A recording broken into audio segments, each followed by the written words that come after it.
I now request Honorable Prime Minister of India to share his vision and provide us valuable guidance. Honorable Prime Minister. नमस्कार। इस बार budget से पहले आप में से अनेक साथियों से विस्तार से बात हुई थी। इस बजट ने भारत को फिर से हाई ग्रोथ ट्रेजेक्टरी पर ले जाने के लिए स्पष्ट रोडमैप सामने रखा है। बजट में भारत के विकास में प्राइवेट सेक्टर की मजबूत पार्टनरशिप पर भी फोकस है। बजट में पब्लिक प्राइवेट भागीदारी के स्कोप और टारगेट्स को क्लैरिटी के साथ सामने रखा गया है। डिसइन्वेस्टमेंट और एसेट मोनेटाइजेशन इसका एक अहम पहलू है। साथियों, जब देश में पब्लिक सेक्टर एंटरप्राइज शुरू किए गए थे तो समय अलग था और देश की जरूरतें भी अलग थी। जो नीति 50-60 साल पहले के लिए सही थी, उसमें सुधार की गुंजाइश हमेशा रहती है। आज जब हम ये रिफॉर्म्स कर रहे हैं तो हमारा सबसे बड़ा लक्ष्य यही है कि पब्लिक मनी का सही उपयोग हो। कई ऐसे पब्लिक सेक्टर एंटरप्राइज हैं जो लॉस मेकिंग है। इनमें से कई को टैक्स पेयर्स के मनी द्वारा सपोर्ट करना पड़ता है। एक प्रकार से जो गरीब के हक का है, एस्पिरेशन से भरे युवाओं के हक का है, उन पैसों को इन एंटरप्राइज के कामों में लगाना पड़ता है और इस कारण अर्थव्यवस्था पर भी बहुत प्रकार का बोझ पड़ता है। पब्लिक सेक्टर एंटरप्राइज को सिर्फ इसलिए ही नहीं चलाते रहना चाहिए क्योंकि वो इतने वर्षों से चल रहे हैं, किसी के पेट प्रोजेक्ट रहे हैं। पब्लिक सेक्टर एंटरप्राइज किसी विशेष सेक्टर की जरूरत को पूरा कर रहे हो, किसी स्ट्रैटेजिक इंपॉर्टेंस से जुड़े हो तो मैं बात समझ सकता हूं और उसकी आवश्यकता भी समझ सकता हूं। सरकार का ये दायित्व है कि वो देश के एंटरप्राइज को, बिजनेस को पूरा समर्थन दे, लेकिन सरकार खुद एंटरप्राइज चलाएं, उसकी मालिक बनी रहे। आज के युग में न ये आवश्यक है न ये संभव रहा है। इसलिए मैं कहता हूं, government has no business to be in business. सरकार का फोकस लोगों के वेलफेयर और विकास से जुड़ी परियोजनाओं पर ही रहना चाहिए। ज्यादा से ज्यादा सरकार का शक्ति, संसाधन, सामर्थ्य कल्याण काम के लिए लगने चाहिए। वहीं सरकार जब बिजनेस करने लगती है तो बहुत तरीके से नुकसान भी होता है। निर्णय प्रक्रिया में सरकार के सामने कई बंधन होते हैं। सरकार में कॉमर्शियल निर्णय लेने का साहस का अभाव होता है।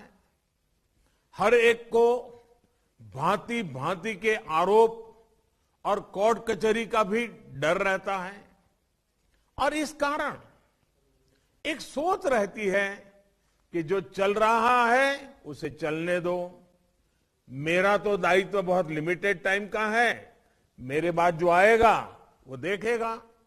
इसलिए ये फैसला लेता ही नहीं है। जो ऐसा चलता है चलने देता है। ऐसी सोच के साथ बिजनेस नहीं हो सकता। आप भी भली भांति जानते हैं। इसका एक और पक्ष यह है कि जब सरकार बिजनेस करने लगती है तो उसके रिसोर्सेज का दायरा सिमट जाता है।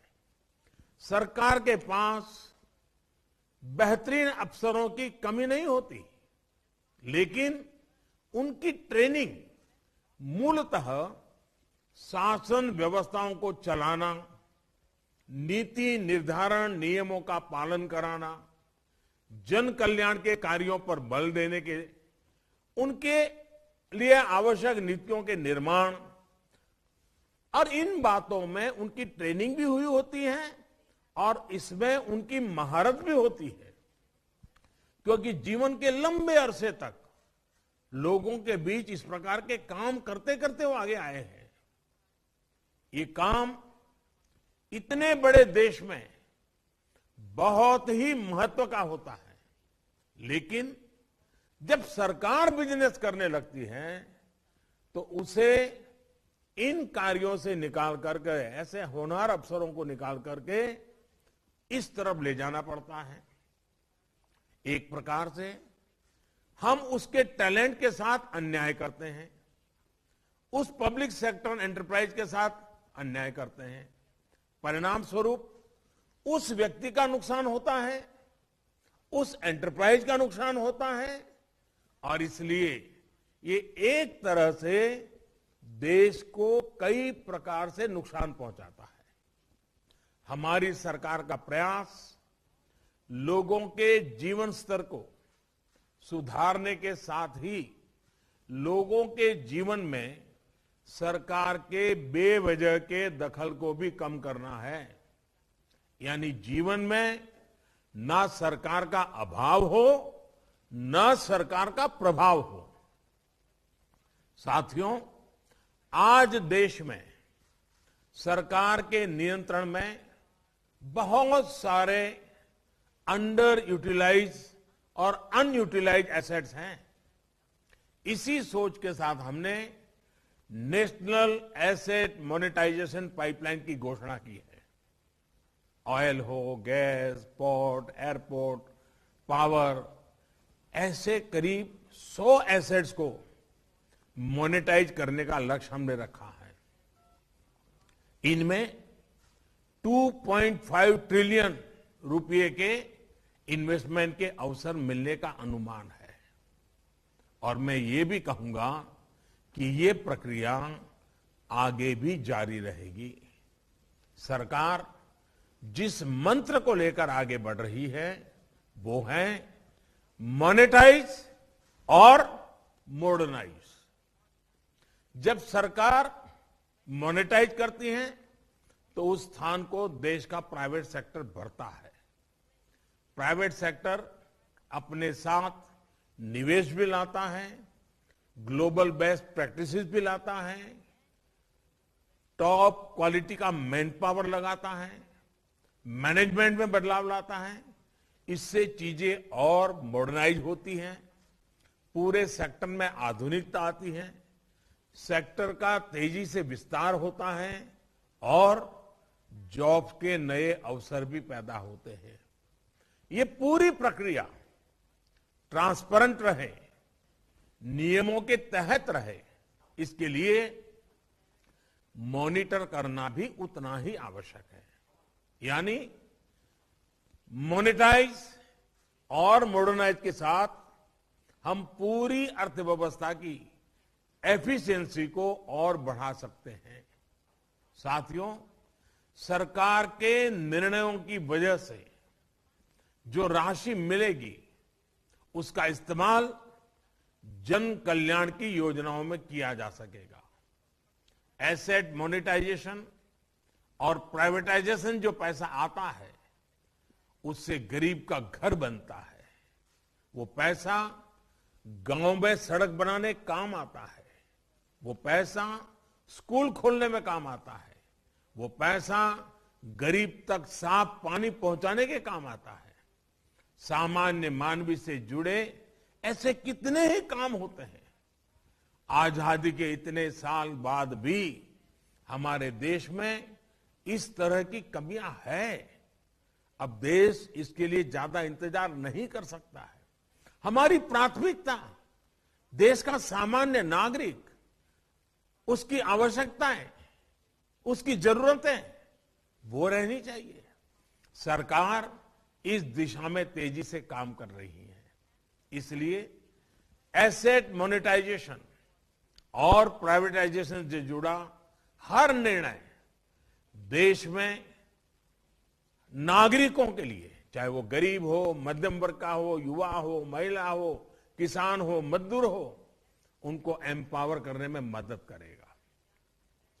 प्राइवेटाइजेशन से सामर्थ्यवान युवाओं के लिए बेहतर अवसर भी उपलब्ध होते हैं।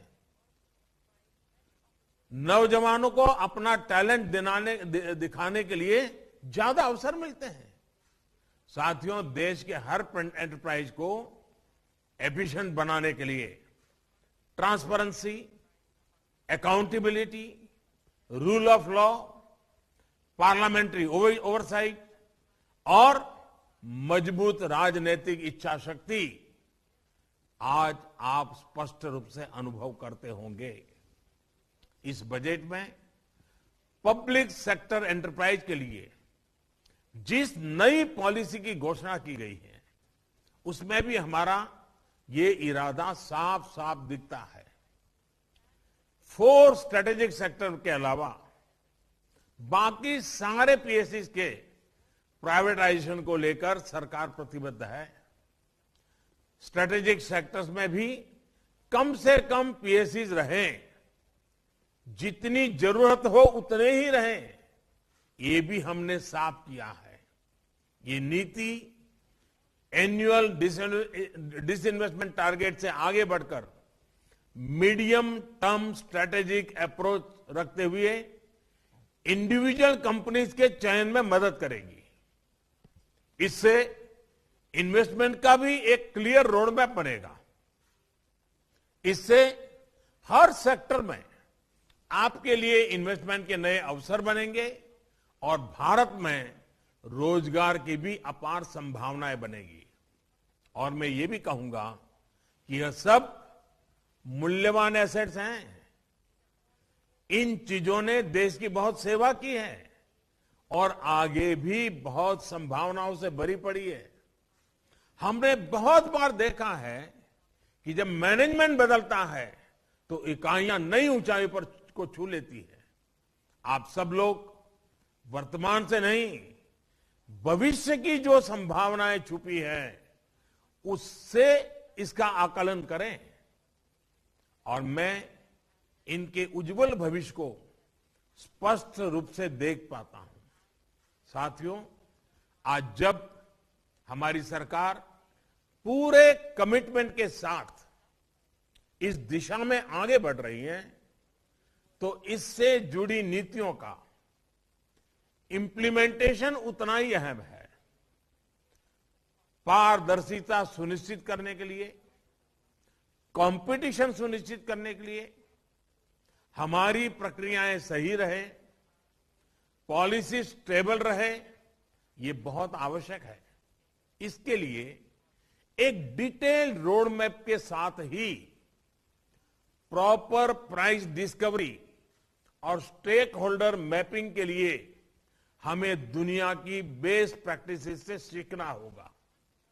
हमें यह देखना होगा कि जो निर्णय लिए जा रहे हैं वो लोगों के लिए तो लाभकारी हो ही, उस सेक्टर के विकास में भी मदद करें।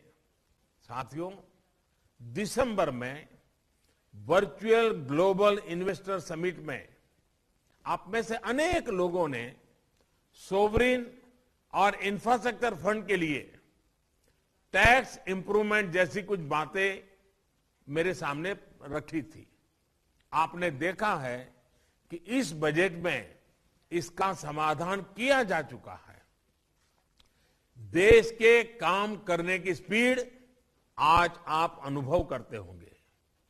प्रोसेस को तेज करने के लिए हमने एक एम्पावर्ड ग्रुप ऑफ सेक्रेटरीज बनाया है, जो इन्वेस्टर के सिस्टम से जुड़े इश्यूज को तेजी से दूर करता है।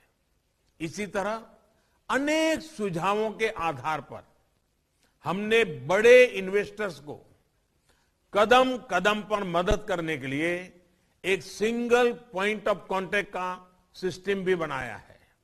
साथियों, बीते वर्षों में हमारी सरकार ने भारत को बिजनेस के लिए एक अहम डेस्टिनेशन बनाने के लिए निरंतर रिफॉर्म्स किए हैं। आज Bharat one market one tax system से युक्त है। आज भारत में कंपनियों के लिए एंट्री और एग्जिट के लिए बेहतरीन माध्यम उपलब्ध है। भारत में कंप्लायंस से जुड़ी कॉम्प्लेक्सिटीज को लगातार सुधारा जा रहा है। लॉजिस्टिक्स को लेकर आने वाली समस्याओं को तेज गति से दूर किया जा रहा है। आज भारत में टैक्स सिस्टम को सिंपल किया जा रहा है। ट्रांसपेरेंसी को बल दिया जा रहा है।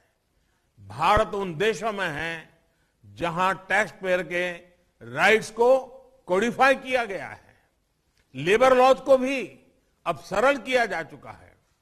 साथियों, विदेश से जो साथी हमारे साथ आज जुड़े हैं, उनके लिए तो एक प्रकार से भारत में नए अवसरों का खुला आसमान है। आप भी परिचित हैं कि एफडीआई को लेकर भारत ने अपनी पॉलिसी में किस तरह के अभूतपूर्व रिफॉर्म्स किए हैं। एफडीआई फ्रेंडली माहौल और प्रोडक्शन लिंक इंसेंटिव्स पीएलआई जैसे प्रोत्साहन के कारण आज निवेशकों के में भारत के प्रति उत्साह और बढ़ा है। ये बीते कुछ महीनों में हुए रिकॉर्ड एफडीआई इनफ्लो में स्पष्ट रूप से दिखता भी है। आज ईज ऑफ डूइंग बिजनेस सिर्फ केंद्र सरकार तक सीमित नहीं है, बल्कि हमारे राज्यों ने भी इसके लिए स्वस्थ स्पर्धा हो रही है। ये एक बहुत बड़ा बदलाव है। साथियों, आत्मनिर्भर भारत के लिए मॉडर्न इंफ्रास्ट्रक्चर पर, मल्टी मॉडल कनेक्टिविटी पर तेजी से काम किया जा रहा है। अपने इंफ्रास्ट्रक्चर को अपग्रेड करने के लिए आने वाले 5 वर्षों में 111 ट्रिलियन रुपए की नेशनल इंफ्रास्ट्रक्चर पाइपलाइन पर हम काम कर रहे हैं। इसमें भी प्राइवेट सेक्टर के लिए लगभग 25 ट्रिलियन रुपए की इन्वेस्टमेंट की संभावना है। ये इंफ्रास्ट्रक्चर प्रोजेक्ट्स हमारे यहां रोजगार और डिमांड को भी बढ़ावा देने वाले हैं। मुझे इस बात का भी एहसास है कि अनेक इन्वेस्टर्स भारत में अपना पहला ऑफिस खोलने की सोच रहे हैं। ऐसे सभी साथियों का स्वागत है और मेरा सुझाव है, गिफ्ट सिटी में इंटरनेशनल फाइनेंस सेंटर से बहुत मदद मिलेगी। इस सेंटर को इंटरनेशनली कंपेरेबल रेगुलेटरी फ्रेमवर्क के तहत गवर्न किया जाएगा। ये आपके लिए काम करने का एक बेहतरीन बेस हो सकता है। ऐसे ही अनेक प्लग एंड प्ले सुविधाएं भारत में देने के लिए हम तेजी से काम कर रहे हैं। साथियों, ये समय भारत की विकास यात्रा में नए अध्याय की शुरुआत करेगा। जो निर्णय अब लिए गए हैं, जिस लक्ष्यों की तरफ देश बढ़ रहा है, उन लक्ष्यों की प्राप्ति पूरे प्राइवेट सेक्टर पर भरोसा और बढ़ाएगी। दुनिया के सबसे बड़े युवा देश की अपेक्षाएं सिर्फ सरकार से नहीं है, बल्कि प्राइवेट सेक्टर से भी उतनी ही है। ये एस्पिरेशंस बिजनेस की एक बहुत बड़ी अपॉर्चुनिटी लेकर आई है। आइए हम सभी इन अवसरों का उपयोग करें, एक बेहतर दुनिया के लिए आत्मनिर्भर भारत के निर्माण में योगदान दें। और इतनी बड़ी तादाद में आज आप इस संवाद में शामिल हुए हैं, इसलिए मैं आपका हृदय से आभार व्यक्त करता हूं। आपके पास गहरा अनुभव है, देश और दुनिया का अनुभव है। आपके उत्तम सुझाव हम लोगों को इन चीजों को तेज गति से आगे बढ़ाने में बहुत मदद करेंगे।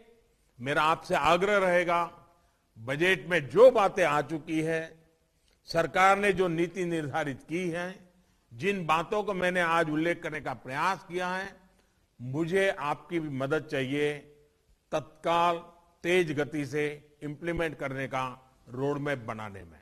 मुझे विश्वास है कि आप सबका अनुभव, आपका ज्ञान, आपका सामर्थ्य भारत की इस आशा अपेक्षा दोनों मिलकर के एक नई दुनिया निर्माण करने की ताकत पैदा करते हैं। मैं फिर एक बार आप सबका स्वागत करता हूं, आपके सुझावों का इंतजार करता हूं। बहुत बहुत धन्यवाद।